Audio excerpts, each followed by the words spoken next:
Hello, and welcome to another episode of Crossing Bridges Talk Show. I'm your host, Larry Montgomery Sr. This is my co host, Will. Will, introduce yourself. Good morning, everyone. My name is William Montgomery, and it's a pleasure to be here. We're coming recorded from Atlanta, ATL, and this will be our new headquarters, thanks to God. And this week we want to talk about, we're going to start a series. Hopefully it'll be in consecutive weeks. We're not quite sure yet, depending on the feedback we get. We're going to talk about the Black Power imperative. You know, those things that fathers and sons should talk about. Not that we have to necessarily agree on everything, but we need to understand the environment that we're working in. What you do after you understand the room that you're standing in, it's up to you. But understand that this is a room we're standing in, the United States of America. There's other rooms, Russia, Ukraine, Latin America, all those kinds of things. They're all like little rooms, communities, cultures, and they have their good points, bad points. They have their governments and all those kinds of things. And to a certain extent, each one of them faces whatever social issues that may be on the table. Here, one of our most prevalent is racism. And I would want to talk about it. I do have a reference, but let me put up the video first so we can kind of get a sense of where we're going to start at. It may sound a little highfalutin, a little over the top as far as the language, but we can break it down and we can chat about it. That's the whole point of this. So let me put that up now.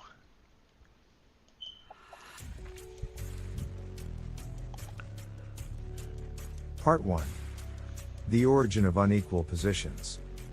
Racial inequality remains a painful and central feature of daily life in the United States. Yet few would deny that decades of political struggle have transformed the nation's racial landscape. In this conversation, we will seek to understand long-standing sociological efforts to disentangle this braiding of persistence and change. Specifically, we will explore two different ways that have been revealed in many national studies of inequality trends for Black and white Americans. First, by shifting measurement to the state level, we reveal distinctive subnational trajectories and dynamics of convergence that have been obscured by the field's emphasis on aggregate national trends. Second, by drawing on relational theories of boundaries and positions, we develop a new empirical strategy for measuring racial inequalities over time. Identifying two key analytic dimensions, exclusion and subordination, we analyze the relative positions of whites and blacks in two domains, work and housing, across the decades from 1940 to 2010. Our results suggest that racial inequalities rooted in boundary-based dynamics of social closure, exclusion, proved far more durable than inequalities tied to inferior positions alone, subordination. Moreover, we find evidence of a significant nationalization of racial relations, with subnational units converging on a more uniform structure of racialized relations over time. We conclude that the period from 1940 to 2010 was marked by a consolidation of racial exclusion, i.e., convergence around relatively stable levels of inequality, paired with the comparatively greater equalization of racial subordination, i.e., stronger convergence around more substantial declines. What are the roots of social inequalities? Social inequality refers to disparities in the distribution of economic assets and income as well as between the overall quality and luxury of each person's existence within a society. While economic inequality is caused by the unequal accumulation of wealth, social inequality exists because the lack of wealth in. Why does inequality exist? Rising inequality is not a natural or inevitable condition. This means we can do something to change it.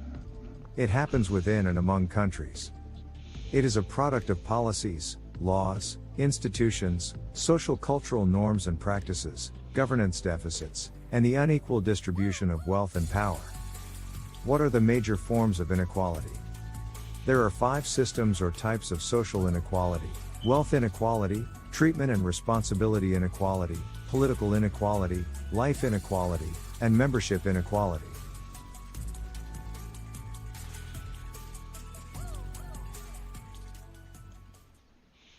Okay, so here we are. I'm sorry.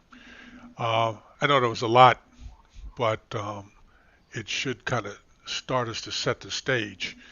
Um, One of the things we talked about offline, the Black Power imperative, from the text that I had read many, many years ago, um, was written by a white man.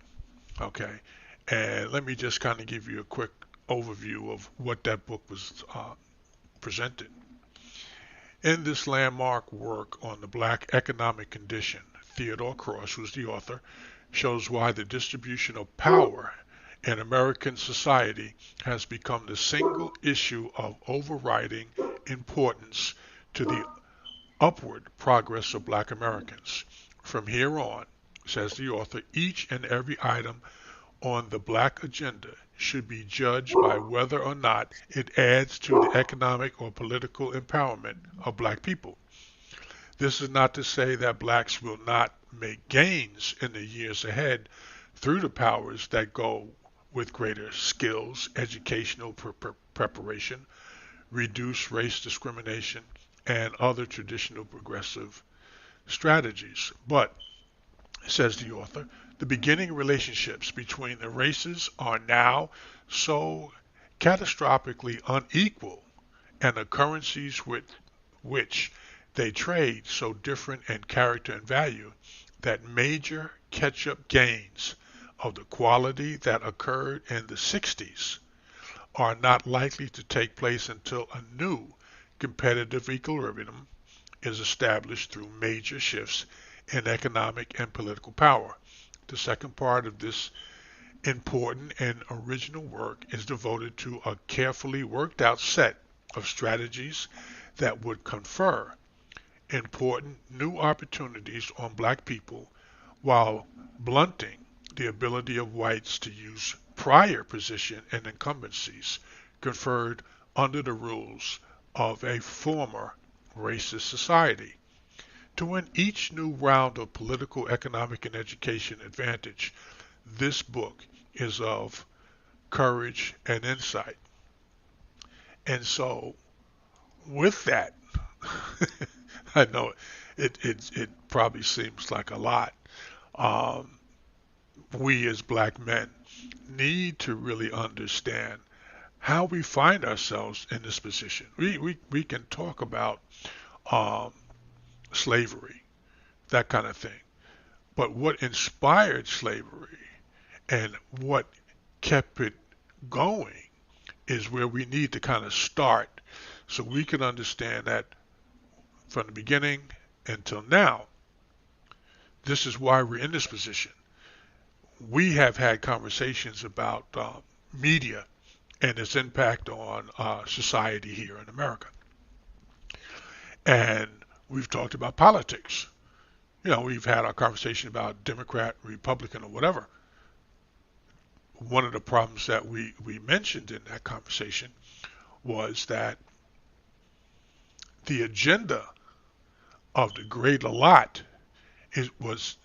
drives the agenda of the greater lot. Okay, so whoever's in power, whatever their agenda is what's brought forth, and effectively using the media to get your word out there, make your points. It's not just like rhetoric. It's actually constructing or designing or influencing people's thinking. Mm-hmm. And while we all bleed red blood, if you cut me with a butter knife, that's one pain. If you shoot me with a gun, it's another pain. When you have other people with their own agenda deciding how you're going to bleed,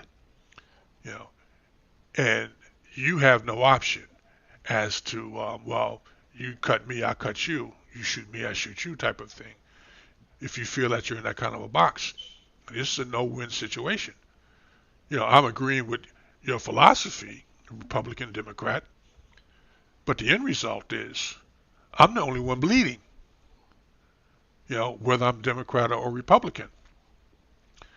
But the facade, oh, it's all for the greater good. Mhm. We Republicans, we Democrats, this is, just some guys fall off the table. That happens. Don't worry about them. Me and you, we good. Really? Mhm. I'm the only one getting shot and stabbed. You know, and it's gotten so bad is I'm turning around shooting and stabbing myself Mhm.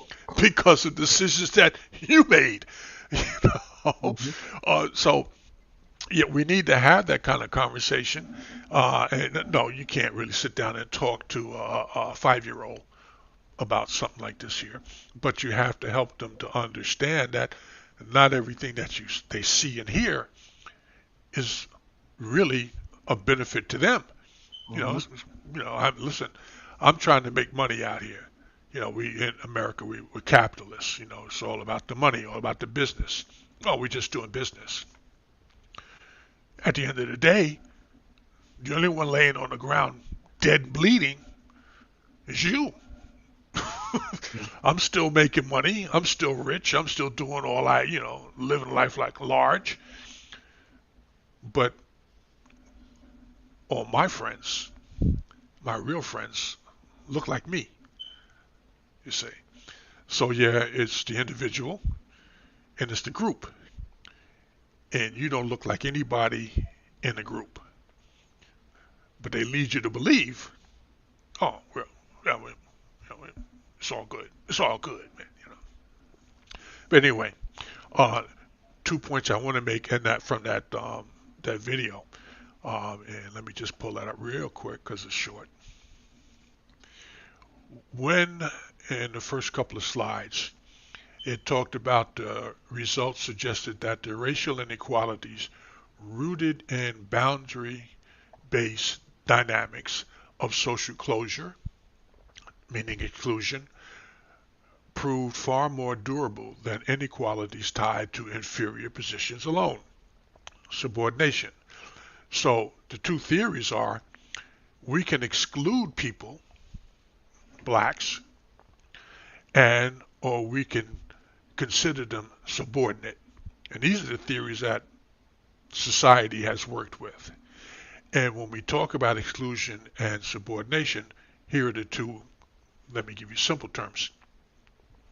Exclusion in business and real estate loans, and subordination in politics and law enforcement. And when you look at those two areas, if you just came to America, you know, and you're trying to live the American dream and really not knowing about racism, if you can't get a loan to start your business, you have the short end of the stick. Most Americans who have any kind of wealth start out from with real estate, unless they inherited in all these other kind of areas. But most of them acquire their wealth with real estate or through real estate. And the likelihood of you getting your hands on real estate without some kind of a loan or financing is, slim. So in those two areas, starting your business on your own or buying real estate to build your own wealth, if you're excluded from that, we talked about redlining and things like that, that kind of thing. You think you're in the game, but you're not in the game because by design, society is not going to support you. I mean, I worked in banking for 20 years. I understand the thinking. I can always come up with a reason why I will not lend you money. You know, anything I could possibly think of as a reason, justified or not, to not lend you money. What are you going to do? Even if it's a business or to buy real estate. When it comes down to subordination, what we have in this society, what I said, politics and or law enforcement. Being a politician, you find yourself in a position to shape laws, but you're only one person in a group of, you know. And so, in order for you to get your one change possibly uh, made, you've got to get the consensus of all the other people in that particular Congress. That's not easy because they all have a different agendas. And if you help me, I'll help you type of a thing was what most people think that's how politics works. That's not necessarily the case. We have an agenda. We may not all agree on it, but one thing we do agree is that racism is something that doesn't work well for us. All right?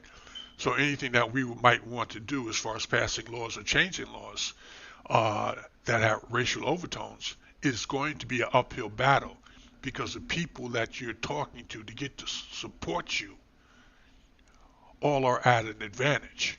And their advantage has been because of racism. You see? So if I'm white, I mean, I'm not a racist. You know, I got 2 or 3 black friends. They come over every, July 4th, and we blow firecrackers and things like that there. So they're my friends. But none of them belong to my golf club. None of them sit on the board of my corporation. But they're my friends, you see. So why would I do anything that's going to jeopardize my position to help you? You know, I mean, really. Oh, okay. No, I don't want to. I want to kill you. You know, I think you're a good human being. I don't want to kill you. But I'm not going to let you up off of that plantation unless you twist my arm back behind my head. Because you work on that plantation, I'm making money, and I'm living well, and my kids are living well, and my great great great grandchildren are going to live well. You see what I'm saying? You with me, or did I lose you? I can't hear. I had to mute my mic because of the Oh, dog. So my apologies for the silence. But I mean, I'm with you on a lot of it, but the, it's like we're fighting to get to where they want us to be. Because, like you said, the book was written by somebody that don't look like us, telling us right. what we need to do.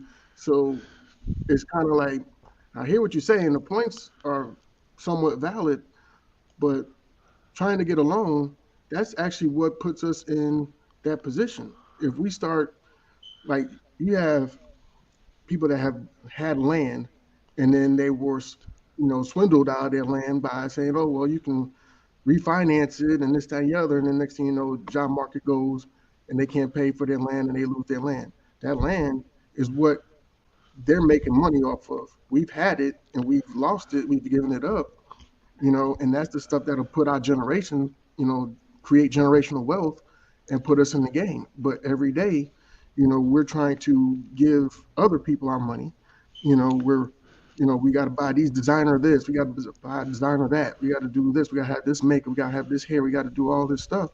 And we're giving our power away every single day because they're controlling the media saying, hey, this is what you need to be, a good person, or this is what you need to be to attract the opposite sex, or this is what you need to be wealthy. It's like they're giving us the information to give them our money, which is what would give us the power to do what we need to do. Well, you know, there's no argument there. Um, my focus here is that there's a larger picture. Um, it started years, decades Mhm. ago, Mhm. and it's a mindset. And so as we come to this point, as you're talking about, where as a culture, you know, we're consumers. We are the country's consumers. Yes, we are. Why? Because we have been pushed into and convinced that this is our role. We as a people are from the largest continent in the world. We as a people are from cultures that have kingdoms. Okay, so we have that in us. It may be asleep at this moment while we're over here because we have been inundated with what the message has been to continue this social construct. But the point is that even from your most recent point about us buying, high fashion goods or whatever like that, dear, I can't go out and design and make fashion goods because I can't get a loan. Okay? I talk to my friends and associates, relatives, I'm trying to do this. I got a good product or whatever. Could you help invest in it? Most of us don't understand investing. We understand how to loan people money to a certain extent. We don't understand what investing means. Why? Because it's not something that we're accustomed to. I could read a book on it and say, oh, that's how it works. But if they ask me, who in your family, in your immediate family, your overall generation, how many years back do you have to go before you find someone in your family, in your bloodline, who's been an investor? All of us have to look back and say, well, that's a good question because, I've invested. I have, I had a couple of shares of, No, I'm talking about investing, being in the game, to be in the game, okay, and winning in the game, not losing, but winning. So you understand the game enough to understand how to win and how not to lose. So this whole thing about the Black Power imperative, well, this book was written back in the 70s. That's almost 50 years ago, okay? This gentleman stepped up and said, look, it's kind of like a husband and wife. If you ask the husband, well, tell me about yourself. What's your strengths and what's your weaknesses? The husband will say, well, I do this, and I don't do this so good. But you ask the wife, and the wife will lay it out for you. This is what he's good at. This is what he ain't good at. This gentleman was the wife in white America. This is what we do, and this is how we do it. Okay? So you as the outsider, me as the black person, is standing there saying, well, I understand racism is not a good thing. And I've seen people treat me unfairly. And I've seen people stand on my face like they like me and they do this or whatever. Oh, yeah, somebody hired me the other day. But then when the racism kicks in fully, you start to say, well, things aren't going as well as I thought they should go. I have a better education than Joe, my subordinate, but, my boss has less education than me, and I can't get a promotion. You see, things like that. Where they come from? They came from this ingrained thinking that we have to white people have to protect themselves. I understand that. That's what you do. I just don't appreciate being the one on the other end of the stick. I like to be on this end of the stick where I'm getting the gravy and not holding the spoon so you could eat it. Is that clear? Like I said, I hear what you're saying, but I think you're missing my point is that when you convince people that they need a loan, who controls the loans? Those white people that you're saying, they control loans. So if I convince black people that they need a loan to get in the game, then I'm convincing you to come give me your money all day, every day. And that's what the whole thing is. It's like they want our money. They need our money to be successful. They got people from other countries that look just like us that come and start businesses every day. I met a gentleman a couple weeks ago. He said his daughter from America took $500, went to China, started up a business, and she's a multi-million-dollar business owner. It's not that it's impossible to do. It's just we have not figured out the format that works for us, and we keep listening to people that use their information to benefit from us. If I tell you, hey, if you come to my store and you buy this, you'll have everything that you want. You're going to come to my store and buy that because you're trying to get whatever you want. I made you my customer permanently because you're trusting me that I'm giving you the accurate information, and I got the answer.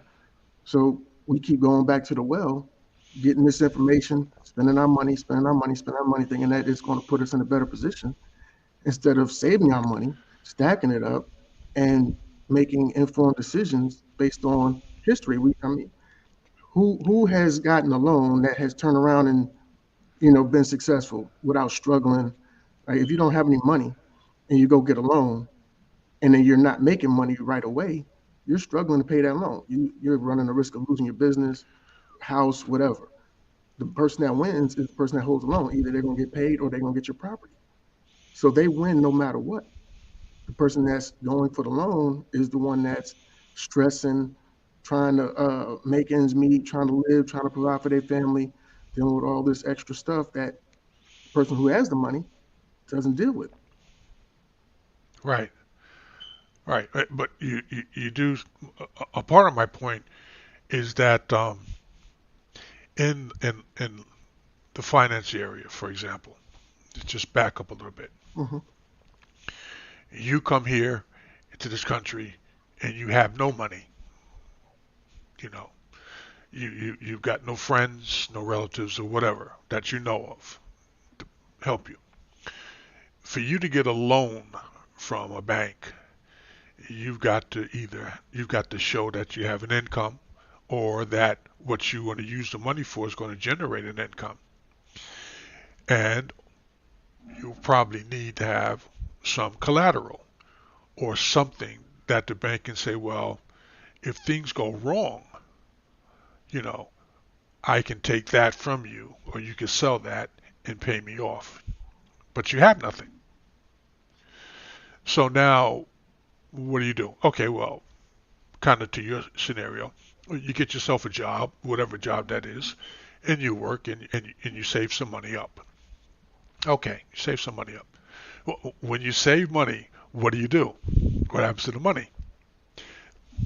One way to save the money is you put the money in the bank to hold for you. Mm-hmm. The money that you put in the bank uses to make loans with. Mm-hmm. So while you're waiting for your interest every year or every month or whatever, let's say 5%, your money sits there for the whole year. You get 5% at the end of the year. Okay, so you had $100, you got $105 at the end of the year. The bank takes your $100 when you put it in and lends it to someone else at 10%. So now at the end of the year, the bank made 10%, paid you 5%. You got 105, they made 110. Basically, that's kind of how it works. So all of us trying to do it the right way, got a job, started saving our money, putting it in the bank uses that money to make money. This is when it came down to what they call that, not redlining, community reinvestment. Okay. Meaning that you have a bank branch in a particular community, and the people in that community are putting money in your bank. You have an obligation to lend money to those people in that community, because really that's their money that you have. The way racism works is I won't lend money in that community because all of the houses are broken down and people are low income and what? Well, if I could get some money, if I could borrow some money, I could fix my house up. Increase the value. But the bank won't lend me. They'll take my money and lend it to the community next door let them fix their houses up, sell their houses, take out their equity, and leave. You see, so this is going on while we're still standing here talking about, well, I want to buy those Gucci sneakers because that's what, everybody, I'm all that because that shows that I have money. That really shows that you really don't have a understanding of money. You have an understanding, you believe, of looking like you have money. You see white people with, rich white people, they're not walking around with Gucci sneakers on, not ones with money. They walk around with Converses, Pro-Keds, Skips. Why? Skechers. Why? Then it costs you $40, $60, as opposed to the $400 you pay for Gucci's. Sneakers didn't cost more than $20 to make. Dollar. Yeah. So Gucci family, the Gucci family, made $380 out of your pocket for a $20 pair of sneakers. Who's getting wealthy? Right. But you have your Gucci sneakers on and you looking like you got wealth. Yeah. You're looking like a fool. Really.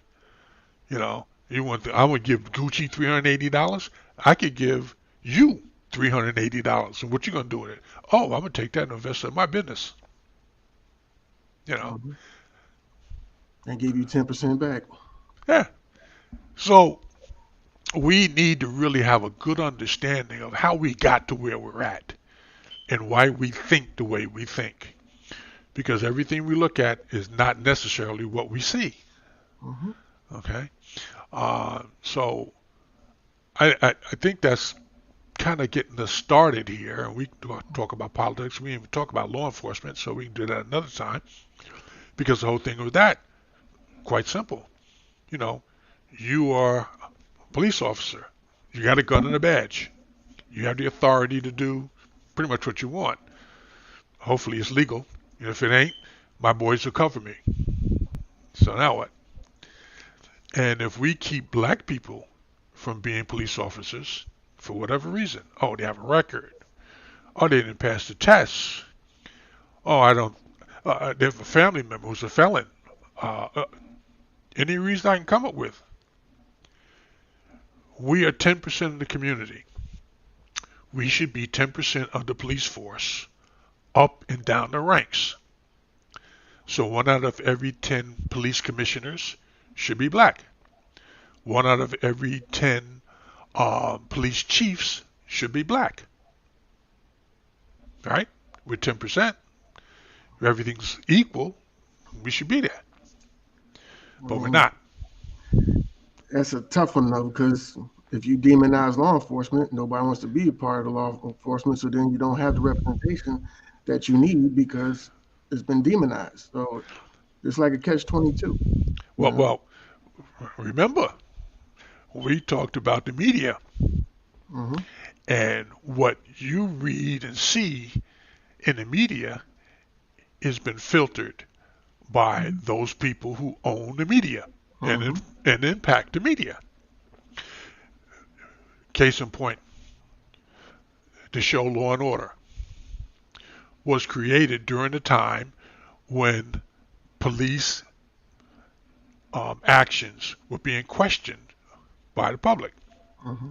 So you go to any city that you see now a television show about policing, like Chicago, New York, LA, they had big problems. So what we do, we put a picture out there of, well, this is how we do it in its best light. And people start to buy into it. But at the same time you buy into it, the reality is still seeping out in the papers and the press. So now you're confused. But you see, well, television is one thing, and the reality is in the press. So, yeah, these police officers is a problem. So they're demonized. But when it's time for the police exams, you see lines of white people signing up. You see a few blacks here and there. Those white people are going to have guns and badges and be policing your community. In Israel, everybody has to join the military. Why? You need to understand why it's so important to be able to protect yourself, to be able to protect our home. You can have all the rights you think you want, but if they come in and bomb your home, take your land, what you got? No rights. All right? Here in the U.S., you can volunteer to join the Army, or, excuse me, on a issue, a time of conflict, we have a draft. Voices. People walk around here, soldiers go into war, they come back dead, crippled or whatever. Oh yeah, thank you for your service. Thank me for my service. You might want to throw something in the pot here, because I went there, did my job, I came back, and I can't get a job. Well, you're black. Well, I wasn't black when I was on the battlefield, was I? I was a soldier. Right? So we send mixed messages. That's my point. Mm-hmm. And again, here in the U.S., racism is an issue because it's filtered into that.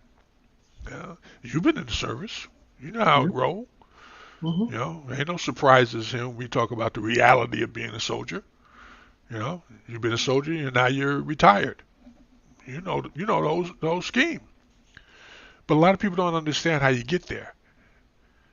They see you in a uniform one day and the next day they see you, in your sport clothes or whatever, and they don't connect the two. I put my life on the line for you, and you talk to me like what? Like I owe you something? You wouldn't have what you had if it wasn't protected by people like me. Mm-hmm. Anyway. I mean, it happens because it hurts. Like when I talk to people from Vietnam era, it's like to see how they were treated when they, came back. I'm like, that's crazy. I don't think I would have been able to handle that. But you got a lot of people couldn't. Yeah, a lot of people are still suffering from that. Right. They're not going to go get the help that they need because people demonize them, and they're like, I'm just going to go off the grid or whatever, But it's sad and it's tragic, and you'll even have people in government services, you work in the government at this place that's supposed to take care of me. Your whole job is based on, being veterans and taking care of veterans, and you got a problem with veterans? That doesn't make sense. But it happens. And so you see, we can think about this conversation over the next few days and then make a decision as to do we want to go on, because there are 3 more parts. And I haven't even gotten into the first part, but I'm just saying you kind of laid out, and I'm going to tell you what the other parts are right as soon as I can pull it up here. Hold on. 4 parts, and it's, come on, I'll find it. First part is the origin of unequal positions, which we kind of started talking about that. Part 2 is the power of an illusion. Race trait belief system as power. And that's going to be an interesting conversation. Number 3 is the racial distribution of American wealth. And 4, the ethical premise of countervailing power. Number 5, the shape of the black agenda, which is really something that should have been a conversation that the black community should have had when Obama became president, before Obama became president, because we didn't lay on the table what we wanted to, what we needed him to do for us. I'm not saying he didn't know what to do, Hmm. and I'm not saying he didn't do the best he could. I'm just saying no one stepped up and said, "Yo, boss, 1, 2, 3, 4, 5, we really need you to accomplish." Then at the end of his term, he could have addressed that specifically. You know, I did this, you asked, I did that, you asked, I didn't do that, or whatever, like that. And so as we've now, this is now Biden's the second president since Obama's second term. You know, we haven't even stood up and said to Biden, 1, 2, 3, 4, 5. He said what he had on his agenda. We didn't say what was on our agenda. Well, Yeah. there was some presented to him, but he didn't want to look at it until after the what's the name? I don't know. Ice Cube. He had got together and he had a bunch of people. They put the platinum plan together, and people tried to demonize him, try to call him, all out his name because he presented it to both parties, and only one party looked at it. The other party, who actually won, told them that they were going to look at it after the election, and we still haven't heard anything about it. But like I said, if they were for us, maybe we would be hearing something about it. Well, whether they're for or against is still our responsibility to stand up and tell them, Yeah. and then to hold them accountable, whether Republican or whether it's Democrat. You know, because at this particular point, it's not about politics; it's about race. Now that's our issue. It's about race. Why are you penalizing me because of my color? But, Oh, well, we have black Republicans, we have black Democrats. Yeah, but okay. the thing is that they're master manipulators. Like when you put down people of color, that includes uh, Latinos, that includes Asians, that includes Indians, that includes everybody. They didn't stipulate black Americans, descendant of slaves, and therefore everything is not the way it's supposed to be. Because if they put that language into the laws, into the programs that they had, and it would only be for black people, then there would and they, push those programs to the black people because they'll push it to somebody coming to from another country. Like if somebody come from India, they're like, okay, hey, you can get this loan, you can apply for these grants, you can do this, that, and the other, and this will benefit you. And then next, a year and a half from there, they got their own business, they're making millions of dollars, and they're looking at us like, you couldn't do that. You've been here all your life. You speak the language. I came here, couldn't understand a word.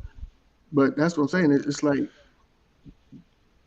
there's people that's capitalizing off of programs that were fought for in the 50s and the 60s and the 70s, and they're coming from other countries looking just like us, benefiting. But we can't get to those programs because nobody's telling us what those programs are, where they're at, how to fill out the paperwork, or what have you. Because, and as they say, knowledge is power. If I know where to go, if I know what to do, you can't stop me. Well, knowing where to go and what to do is one thing.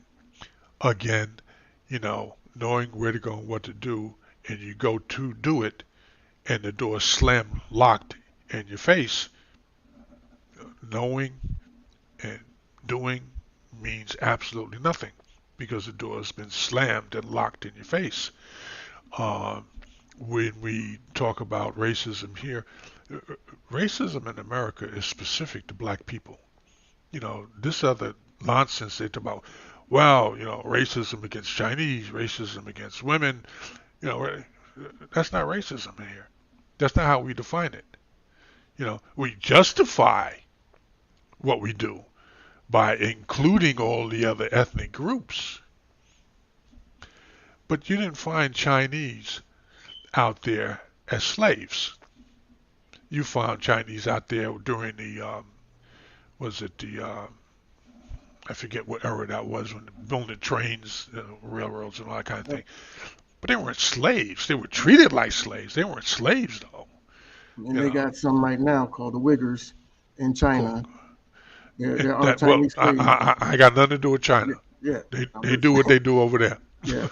I'm talking about the money, the equity that we have here is being has been taken from us. You know, everybody else who over the years who've had a problem, by race or whatever, with in the United States or with the United States have been given reparations. Once we admitted that there was a problem, except black people. Mm-hmm. Now, there is a state, now I'm trying to think if it was Portland or Washington or Seattle, one of the three over there, um, that have been having, county in one of those states has been talking about doing reparations, to black people, Mm-hmm. giving them. Now, I may have to do some research on that, but I have, within the last year or so, heard that conversation. But anyway, let's wrap this up for next week. And, we'll give some thought and see if we want to go to part 2, 3, or whatever like that there and talk some more. All right? All right. Okay. So this Admin is, note. Uh, for our viewers, if you would like to be a participant on the panel, if you could send us a message in the comments, or if you would like to have a topic spoken about on the show, please also hit us up in the comment section, and we look forward to hearing from you. all right.